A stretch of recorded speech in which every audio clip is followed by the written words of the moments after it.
Continue looking at Parshat Ki Tetzah. Yesterday we talked about the beginning of the Parsha and fact that we have this very challenging moral mitzvah, this moral of the mitzvah of the Eshet Shifat Toar. It's not a good deed. It's not something that seemingly the Torah wants done. The rabbis say Dibra Torah Keneged Yetzer Hara. The Torah is allowing for its concession to the baser idea of man, and the sequence shows that there are some terrible consequences that come out of it. And we'll look now, starting really at second aliyah from the end of chapter 21 and into chapter 22. And end of chapter 21 talks about if somebody gets the death penalty, which to many of us is not something that, a man in a woman in contemporary world is not something that is favored by many. And let me just read to you from Pasuk Chaf Bet and Chaf Gimel, the last Pasukim in Parach Chaf Aleph. Chia b'shchet mishpat mavet v'umat v'talito toalet. Someone is guilty of capital offense and is put to death, and you impale the body on the stake. And here's the part I want to get to: Lo talin nivlato ala eitz. You may not leave the corpse remain on the stake overnight. Ki kavor tikbarenu bayomahu. He has to be buried on that day. Ki klelat Elohim taloi. For the impaled body is an affront to God. And you shall not defile the land that the eternal God gives you to possess. And we see here, it's a very important idea, is that the dignity of even a condemned person is something that the Torah looks at. We may have talked about this. One of the applications of the mitzvah, of love thy neighbor as thyself. Right? It's one way that you apply love thy neighbor as thyself to your spouse, to your children, to your closest relatives, to your co-workers, to your friends. But it even applies to somebody who gets the death penalty. And the Gemara talks about how the death penalty, we would do a more humane type of death penalty. Barer lo misayafa. We do a more humane. The condemned person, even he or she deserves a sense of dignity.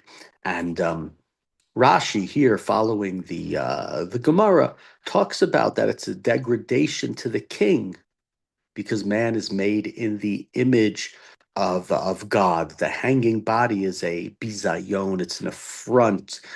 Because God is created, God created humans in His image, and there's an idea that comes here. I know that many of us are of the belief for the ideas from the Rambam through Yigdal and other places that man does not have a body, and anti-anthropomorphism, and the Torah was just sort of speaking to the language that the people could understand. But there were many great philosophers who believed that God has some sort of body, and man is created. Man's bodily form, by man I mean humanity, man and woman, is created in a way similar to God, and thus it's an affront to God because it's like God's body is hanging. But getting back to sort of the first part of it, it's a very striking model of human dignity that survives even after somebody has committed a terrible crime. And to think about, criminal justice and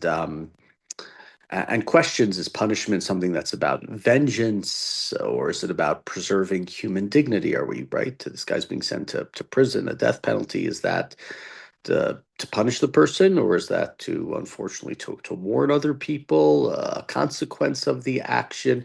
And the Torah seems to say that there is a limit beyond which even punishment can't go. The criminal still remains Selem Elokim, and that's something, sadly, that we need to know when you hear something even about people that you don't like, enemies. People call other human beings animals, or they deserve to die, and things like that. The Torah seems to be very opposed to such statements. Okay, first of all, we see that, and then we have another mitzvah, which here in the beginning of Parak Chaf Bet, again, this is all in the second aliyah, and this is talking about if you see your fellow's ox or sheep that it's gone astray, do not ignore it. You must take it back to your friend.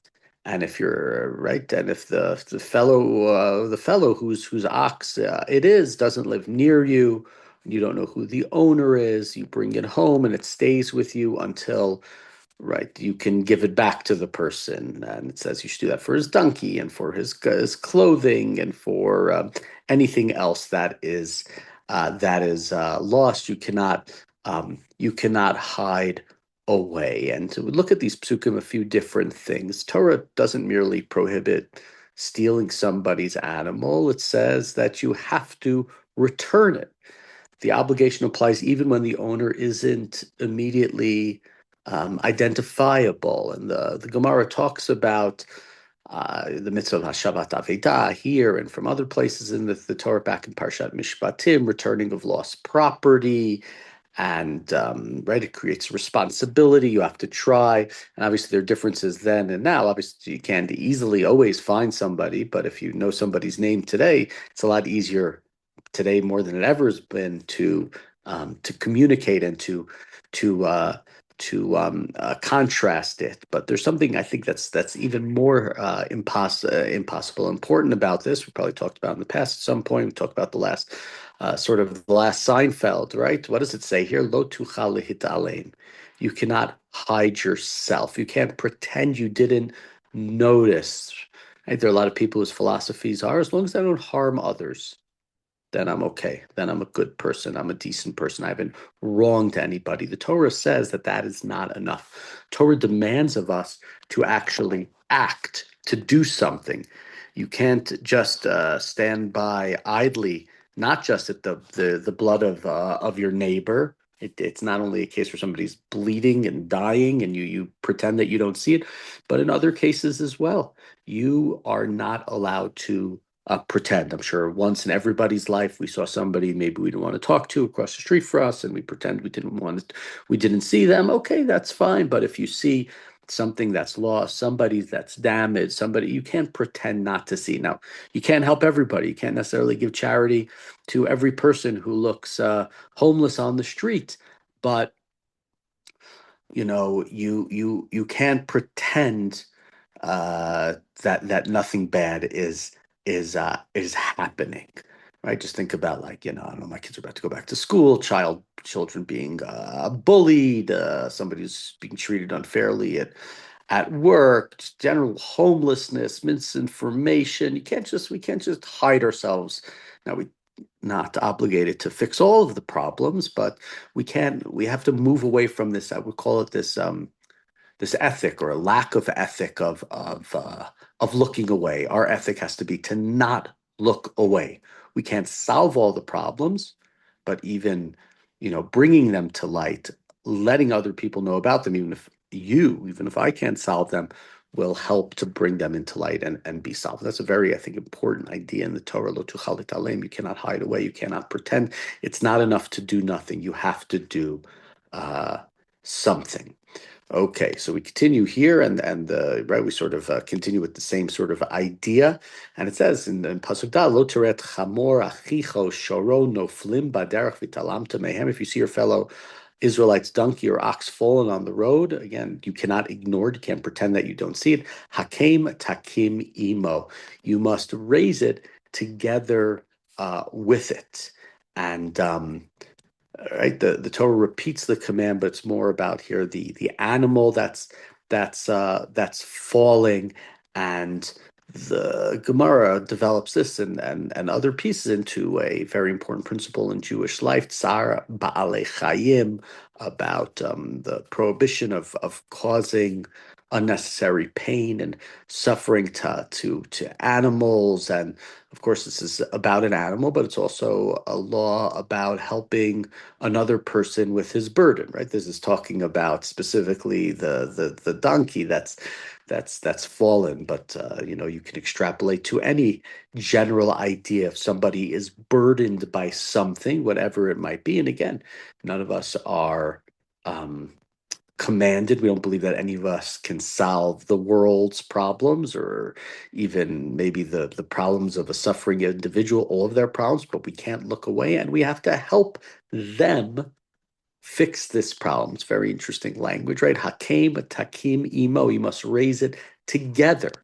Oftentimes you meet a person, they have a problem, and they don't want to fix that problem. It's very hard to fix the problem for somebody who doesn't want their problem fixed. Somebody doesn't want things corrected. And maybe part of the, intriguing thing here to think about is how do we help that person to fix their problem in a way that they are also fixing the problem, not to be an enabler, right? And here also, right, it's not saying help this person because he's your friend, because you like him. It says this person is your brother. It's not necessarily emotional sympathy. We have obligations towards people, even when we don't necessarily like them. So, right, we have this idea of affinity groups. Obviously, here it's your brother, it's the Jewish person, but I think there are a lot of different lessons and different ideas that we can extrapolate. Again, it's our Chaim that we talk about the animals, talk about it being not just somebody who you like, it can be somebody who you don't like, but they're part of your larger group, and let alone another group. Again, what we said from the last of this idea also, you have to have that ethic of not looking away, and also Hakim Takib Imo, together with him, help him fix. And in this case, right, the specifics here are the donkey that's falling down, but it's help him or help her and do it together. Fixing somebody else's problem is not a long-term solution. Long-term solution is to get them to work on fixing their problems. Okay, next we have one sort of let's go to Psukim Vav and Zayin. We have a a well-known and a challenging mitzvah, ki kare kan tzipor lifanecha. If along the road you're walking and you see a bird's nest, and there are eggs, or there are little tiny little birds in there, and the mother is sitting rovetzet al afrochim. The mother is watching over the birds or of the eggs. Lo tikacha em al banim. Do not take the mother together with her young. Shalech tishalach et ha'em vet habanim tikachlak. You have to shoo away the mother bird, and then you can take the young. In order, and it says, in order that you fare well and you have a long life. Varachti Yamim, it's oftentimes spoken about that we have two major mitzvot, or two mitzvot where it talks about living a long life. One is Kibud Ava'im, the other one is here is the mother bird, shooing away the mother bird. It also says later on in Devarim about with weights is another one, but for some reason that one's really not at least when I was a kid, spoken about in the same way. It's a very strange mitzvah here. It's not something that's sort of a contemporary thing that many of us do. And a few things to point out. One, there are those who categorize this mitzvah in a way similar to other mitzvot I was talking about yesterday in the weeks past. This is not something that you should do. Don't, if you see a nest, and you don't really need the eggs because you can go to the grocery store. I don't know what grocery stores you guys have there. Here we have King Soopers, part of Kroger's. You can just go to the grocery store and you buy a dozen eggs. You don't really need the eggs if you see with a mother bird with eggs, right? So today it's not really something that you should do. It's the mitzvah is not a checklist. I think the Noda B'Yehuda in his commentary in his Shailot and Shuvot, 18th century great rabbi and halachic posek, and lived in most of his life in Prague, writes about that. This is not something that you should. This is not something that you should do. It's if you need the eggs, then you shoo away the mother bird. Now, strangely, Gemara talks about Brachot, the Mishnah, the Gemara, that this mitzvah is an example of mercy towards animals, but we shouldn't do it because of the reason. And you shouldn't say about this mitzvah that God's mercy reaches the bird's nest. Right? That person is silent. Mitzvot aren't simply expressions of God's emotions. And just a few different other points to make here. There's a fascinating tension here between different commentaries. Specifically, the Ramban sees this mitzvah as cultivating compassion, but the Gemara warns against assuming that we understand God's reasons. Many don't understand that we see God's reason. It sort of raises a contemporary question: if does morality require us to understand why a rule exists? Right? Sometimes there's just sort of ethical habits that are developed personally or by society. by doing certain behaviors. And later, the significance we don't completely understand, but they're the right thing to do. And so we sort of have that question, are we doing the right thing? Is it specifically for this reason? Should we shoo away from this reason? It reminds me of one other thing without mentioning a name. I know somebody who was supposed to go into Sabaros on the day that there was the Sabaro bus bombing around 25 years ago. And the person is very appreciative. His taxi driver said to him, "Oh, I don't want pizza. Let's not go," or whatever. His friend said to him, and they didn't go in, and the store gets bombed. And every year he, pens a thank you note to God, a thank you note to this guy, and to try to live his life to the greatest in the greatest way possible. And it's a very noble thing. Unfortunately, in my life, I met a family, the Roth family, who's maybe 10, 13-year-old daughter at the time, Malky Roth, was killed amongst with many others in that bombing. And whenever I see this very, very nice note that's written by this person, who, thank God, was not in the restaurant, it was one or two more people, less people who were killed, I just think of he's doing it for the right reasons. But when I see it, I think of these people that I haven't seen in probably 25 years, and the pain of what seeing a note like that might bring to them. And so, right, we can see it as being merciful by shooing away the mother bird, but that's our perspective. It might be merciful for me. Might not be merciful for the mother bird. It might not really be ultimately merciful because I don't need these eggs. I can just go to the grocery store and get eggs. And so there are a lot of complexities in life, and I think the Torah is trying to help us navigate some of these complexities here with this mitzvah, and with the, sort of, that's why there's so many questions that the commentaries have about this mitzvah.